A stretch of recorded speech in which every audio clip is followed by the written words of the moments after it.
The Dollmakers Promise. In a quiet village nestled between two misty hills, there lived a dollmaker named Eloise.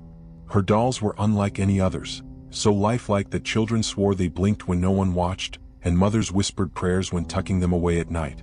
But Eloise was kind, and her smile was as soft as rose petals. She would tell every customer the same thing. Each doll holds a piece of love. That's why they never truly sleep. She lived alone in a small wooden cottage filled with half-finished faces, porcelain limbs, and tiny painted eyes that glistened in candlelight. Yet she never seemed lonely, because she spoke to her dolls as if they were her children. One stormy evening, a little girl named Mara came to her door, soaked and trembling.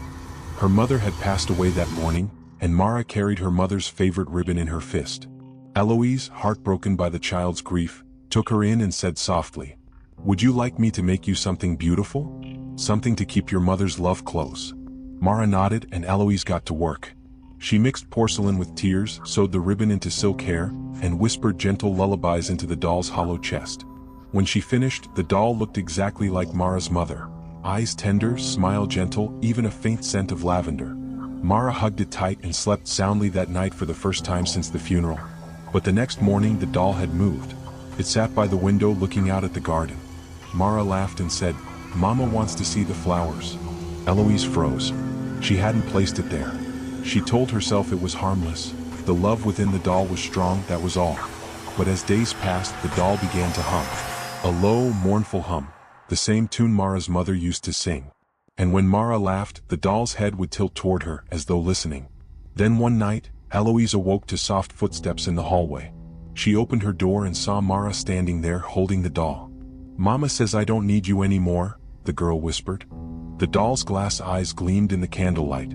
Its porcelain lips parted just enough to breathe. "Thank you for bringing me back." Eloise screamed, but softly because she felt something move inside her chest. A warmth spreading through her ribs, pulling her heartbeat into something else. Something fragile, delicate, porcelain. When the villagers came the next morning, they found Mara alone, sitting in front of a new doll on the shelf. It looked exactly like Eloise. Its painted smile was calm, its glass eyes glistening, almost alive. Mara left the village soon after, the mother doll always in her arms. And in the little shop by the hills, Eloise's creation still sat in the window, watching, smiling, waiting. When the candlelight flickers, some say they see her lips move, whispering ever so gently. Each doll holds a piece of love, and love never dies.